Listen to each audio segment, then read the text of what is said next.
Simon, now Lord Wooley is a crossbench peer, one of the founders of Operation Black Vote, and I'm afraid I was today years old, Simon, when I discovered a close friend and former mentee of the late Jesse Jackson. How did your paths cross? Well, I guess like many, I first saw the great man, as probably you did, on TV, with that iconic picture when his mentor was murdered. And you see him looking at the balcony, pointing at the shooter. That's when I first saw him. And then I saw him as the clips that you highlighted on the campaign trail, both in 84, and 88. And he was clearly the best candidate on any slate. Fast talking, big afro, charismatic, awe-inspiring. And I said, I want to be like that guy. And years later, I got 30 years ago, I got to meet him in Chicago. And I said, I'm running an organization called Operation Black Vote.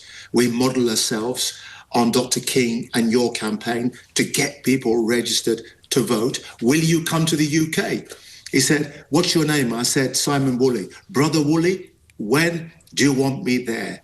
And there began a friendship, a sense of camaraderie and collaboration that lasted until my last conversation with him in December, when his daughter Jacqueline put me on the phone. He was not well. It was his last days in many ways. And I said to him, sir, I need you to know that the man that I have become today as the first black man heading Oxbridge College and with a title and with some meaning is in no small measure because of you mentoring me. You giving me the belief that, as he would often say in his call and response, I am somebody, and you would say back, I am somebody. You made me feel like I was somebody, sir. And I promise you this, I will carry on your legacy, and I will try to raise people up. I will try to bring people together. I will try to ensure that the leaders of today are not self-serving, but serve our society. Well, you speak of today, and you honour Jesse's memory there, Simon, for which I thank you. But how? I'm interested, if I may, in the difference between the public persona with which we're all familiar with, and the private man who you knew, and also the question of hope. How? I don't know when you put the pin in the calendar, but the sense that perhaps the momentum for change and for civil rights that he represented as much as anybody, with the possible exception, as you mentioned, of his own mentor, Dr. King, Martin Luther King. How would he process the widespread sense at the moment that things have gone into an unexpected reverse on this front? We talked about that too. We talked about that too a couple of years ago. And he would say to me, Brother Wooley, I need you now more than ever, because the forces of evil are truly, truly against us. And I've never seen a time since the 60s in which those forces seek to divide us, to the targeting of poor white people to be against poor black people, he said, has never been so vibrant and so acceptable. So remember what I taught you. Remember what I asked you to believe. And, that this sense of, when you talk about the private and the public, is that there's little distinction. The essence between it is service. The essence is duty. What are we here for? How do you get true life's enrichment?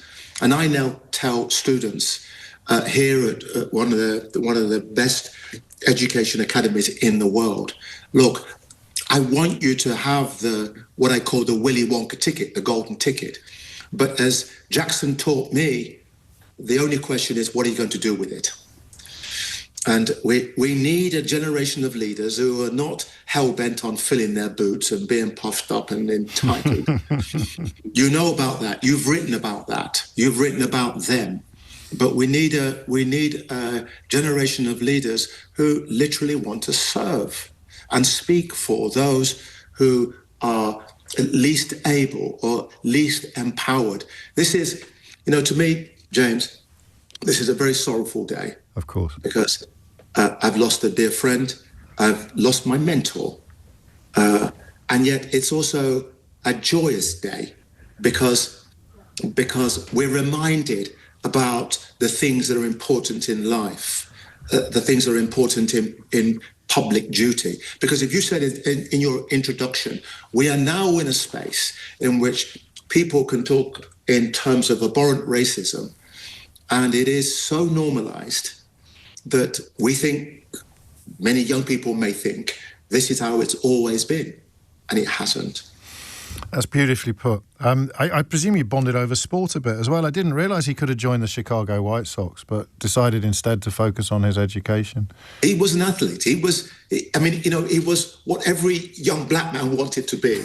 He was, tall. He was handsome. He was athletic. He was fast talking. He was charismatic.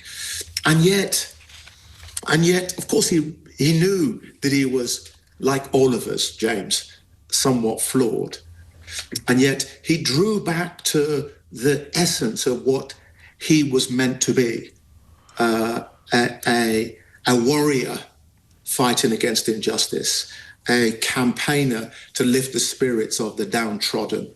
And, as we chat, and we've had some good conversations, by the way. You should recall the one that we had in 2016 after Brexit, which was We've both been proved wrong about everything, Simon. It was a seminal moment when we had that German lady talk about the way that excrement had been put through our house. But, this today is one of those moments, one of our conversations in which we're reminded of what public service can be. We're reminded about, as he would say to his audience, look no further than the man and the woman in the mirror for who should be at the forefront of change. And so it is sorrowful, but it is joyous because it is that quintessential reminder about what public service can be. Beautifully put. As always, Simon, now Lord Wooley, many thanks indeed. I'm really grateful to you for finding time to talk to us today on what is obviously a moment of great personal poignancy for you. Never mind the public impact of the passing of the late Reverend Jesse Jackson, civil rights campaigner par excellence. And also, talking of sport, which is one of the great uniters, of course, if you've not seen his comparison of being a quarterback to running political campaigns, then I urge you to dig out the Washington Post interview from 1984 in which he does that in poetic fashion. If you missed any of today's show, you can listen back on our free Global Player app or on the LBC app, where you can also stay up to date with all the latest news, videos and opinions. You can listen to a range of podcasts, including James O'Brien Daily, the best bits from my LBC show every day, and full disclosure, I'm very proud of my long-form interview series. Download the official LBC app for free from your app store now. Coming up at 4 on LBC, it's Tom Swarbrick. But now it's time for Sheila Fogarty. Thank you very much, James. At 3 today.